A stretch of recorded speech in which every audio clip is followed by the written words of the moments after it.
Aí ele vem e diz, agora, se para você viver essa vida, você não se sente capacitado para vivê-la, peça sabedoria a Deus. E como eu disse no início, sabedoria para Tiago não é um amontoado de frases, de clichês, um negócio que a gente acha bonito e cola na parede. Tiago, se tivesse que oferecer um quadro para ser pregado na parede da nossa casa, era um quadro feito de passos, de pegadas, de pé no chão. A arte de Tiago é essa, é pé no chão. Se a gente fosse dizer assim, qual é a fase de Tiago? É a fase do pé no chão. Tudo que ele pinta é pé no chão, pé no chão, pé no chão, pé no chão. E para ele, sabedoria não é uma abstração, é pé no chão. Para a gente saber andar com perseverança no caminho do real, da realidade. E essa sabedoria, ela é antitética, ela é diferente, ela é a própria contradição do espírito doble, do espírito duplo, do espírito tergiversante, do espírito duvidoso, do espírito do... Desculpem os meus amigos me ouvindo em Portugal, mas aqui no Brasil existe aquela piada do português que foi perguntado se o pisca-pisca, o pisca-alerta do carro estava funcionando. E aí essa coisa é problema de brasileiro com português. Vocês me perdoem porque é um problema de amor, porque os brasileiros são de fato apaixonados pelos portugueses. Mas aí, em sendo perguntado, escuta, está funcionando? Aí diz que ele dizia, agora está, agora não está. Agora está, agora não está. Agora está, agora não está. Porque ele piscava, agora está. Agora não está. Então não estava funcionando. Mas a pergunta era se era um pisca-pisca. Então, mas tem gente que vive a síndrome do pisca-pisca. Ora está, agora não está. Ora agora está, agora não está. A vida inteira. É o cara do ânimo dobre. E para para Tiago, a sabedoria não é o clichê de algo abstrato, é alguma coisa que está, que faz a perseverança entrar nos intestinos da própria vida, na visceralidade das coisas. Aí ele diz, olha, para viver nesse mundo com realidade, você precisa de sabedoria. Se você não tem sabedoria, peça a Deus. É estranho, né? Que para ele sabedoria é uma coisa que a gente pede a Deus. Para a maioria de nós, sabedoria parece ser apenas algo que a gente acumula depois de 90 anos de muita observação. Mas para Tiago, sabedoria é um dom que a gente pode pedir a Deus, me dá sabedoria.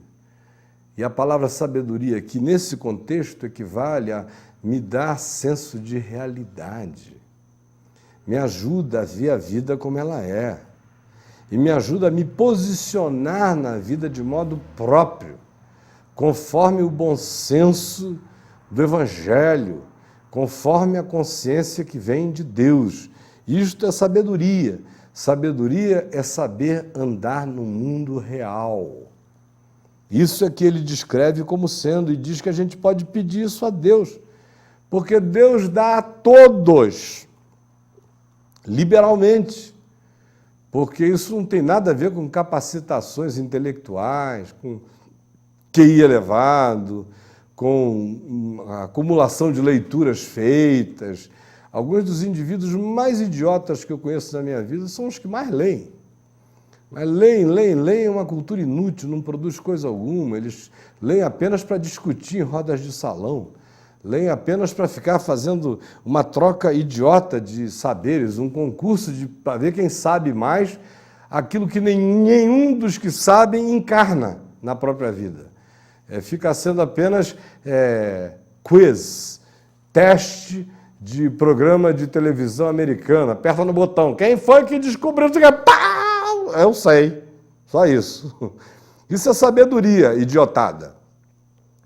Para Tiago, sabedoria tem que produzir passo, vida, atitude, postura, resposta, pertinência, senso de propriedade, bom senso, posicionamento adequado na existência e, como eu disse, pertinência em todas as coisas. Peça a Deus, porque Ele dá liberalmente, porque a sabedoria, como eu dizia antes, não está relacionada a QI, nem a qualquer coisa desse tipo, nem a cultura, nem a intelectualidade. As pessoas mais sábias que eu já conheci na minha existência até aqui não eram luminares do saber intelectual, não eram pessoas que podiam, para cada afirmação feita, citar autores ingleses, franceses, alemães e da antiguidade. Ao contrário, não sabiam nem que essas figuras tinham existido.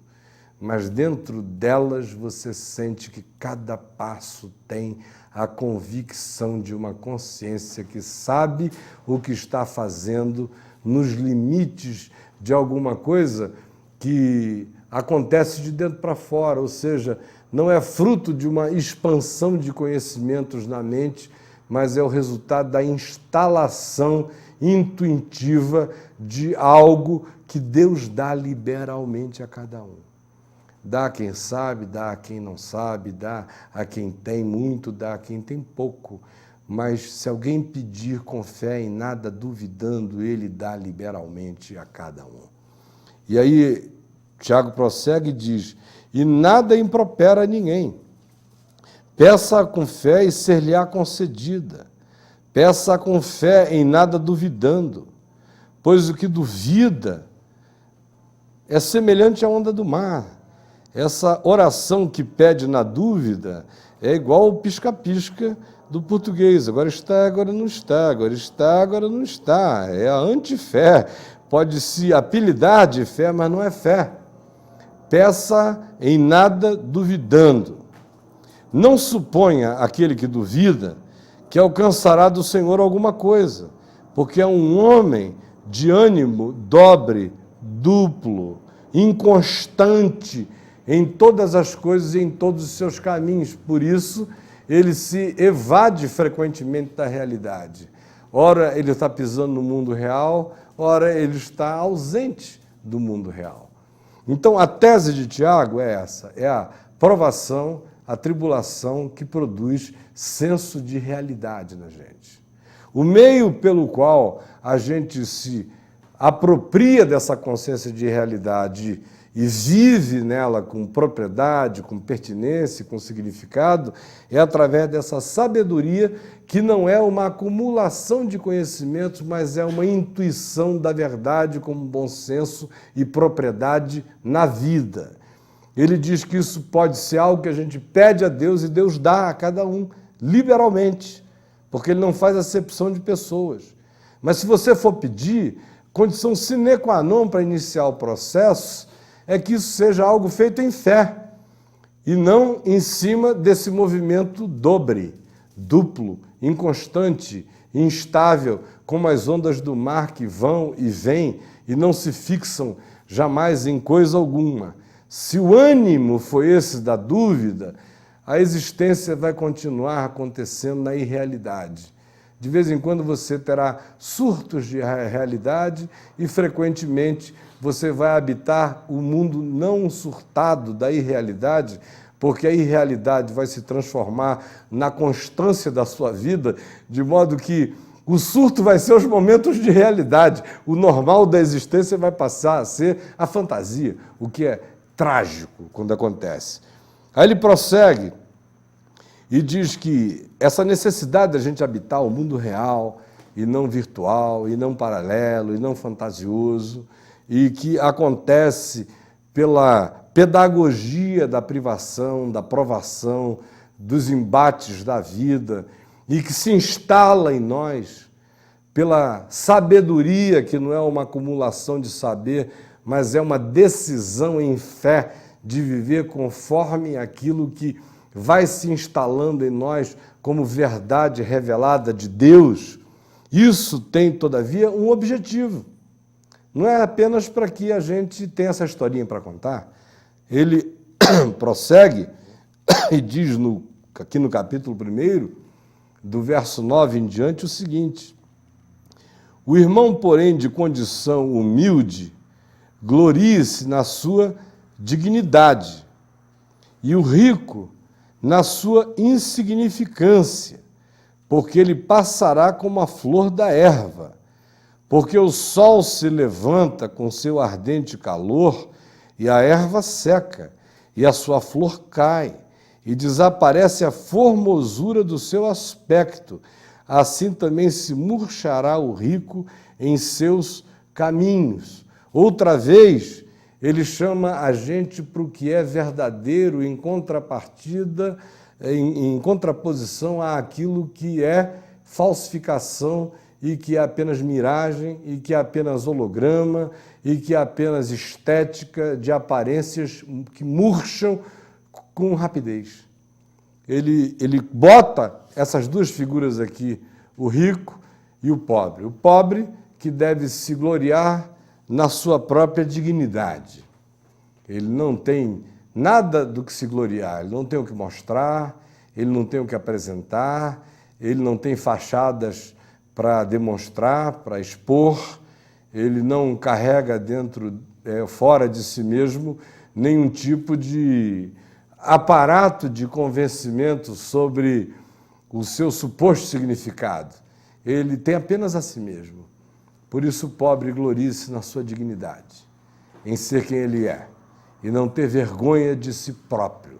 Ao contrário, abrace com respeito, com valor, com carinho, com importância vindicada por Deus na sua própria vida, aquilo que é a dignidade do seu próprio ser.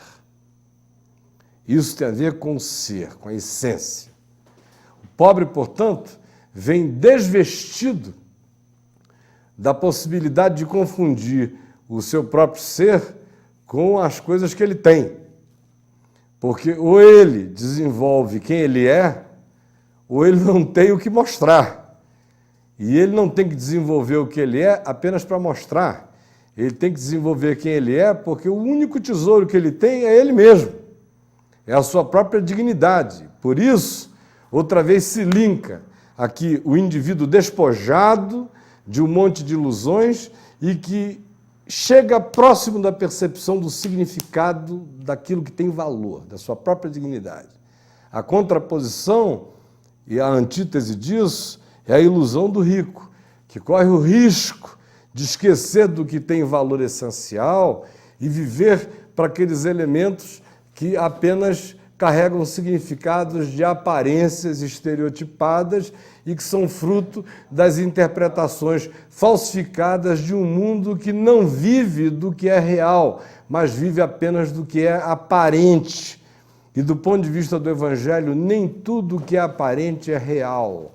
Do ponto de vista do Evangelho, o real, na maior parte das vezes, habita aquilo que os olhos não discernem de saída, que a gente só discerne com o convívio, com a vida e com a continuidade da existência.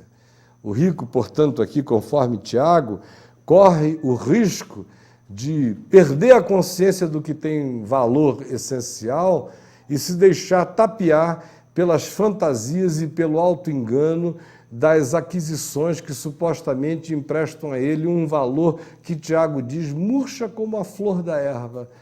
Não resiste ao tempo, não resiste às intempéries, não fortalece o ser no dia da dor, na hora da calamidade, no momento da dificuldade, quando surge a privação. Ao contrário, o deixa seco quando exposto ao calor do dia da existência real.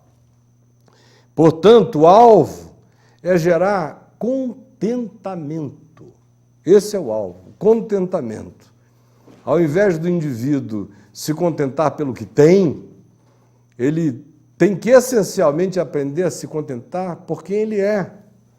E aqui não há nada contra se ter alguma coisa, desde que o que se tenha seja adquirido com labor, com trabalho, com honestidade, com dignidade, com perseverança, seja fruto das ações do amor produtivo na vida, de interesses pela própria vida e não pela acumulação. Mas a ênfase dele não é na obtenção de coisas do lado de fora, mas sim na fixação de verdades e de realidades do lado de dentro.